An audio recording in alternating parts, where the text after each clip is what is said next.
வணக்கம்.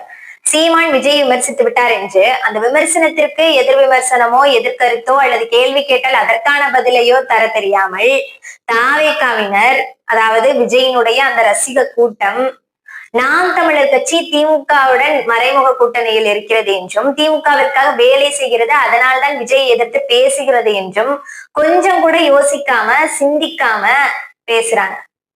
வேடிக்கையாகத்தான் இருக்கு. ஏன்னா இந்த நிலத்துல 15 வருடமாக நாம் தமிழர் கட்சி எந்த ஒரு சமரசமும் இன்றி, எந்த ஒரு பாரபட்சமும் இன்றி இந்த நிலத்துல நடக்கக்கூடிய அத்தனை அநீதிகளையும், மக்களுக்கு ஒரு அநீதி நிகழ்ந்துச்சு அப்படின்னா அது எவ்வளவு பெரிய கட்சியாக இருந்தாலும் சரி, எவ்வளவு பெரிய ஆளாக இருந்தாலும் சரி, எந்த ஒரு அச்சமும் இன்றி அத்தனை போராட்டங்களையும் நடத்தியிருக்கு, அத்தனை கூட்டங்களையும் நடத்தியிருக்கு நாம் தமிழர் கட்சி. ஆனா அந்த கட்சியை, அந்த நபரை பார்த்து திமுகவுடன் மறைமுக கூட்டணி என்று வாய் கூசாம பொய் குற்றச்சாட்டை சொல்றாங்க இந்த தாவேகாவினர்.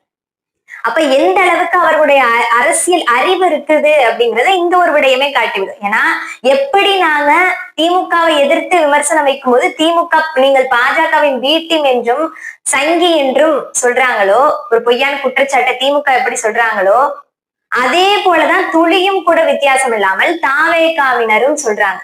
அப்போ எந்த அளவுக்கு இவர்கள் இருக்கிறாங்க, இவர்களுடைய அரசியல் அறிவு இருக்குது அப்படிங்கறத இந்த ஒரு விடயமே காட்டிவிடும்.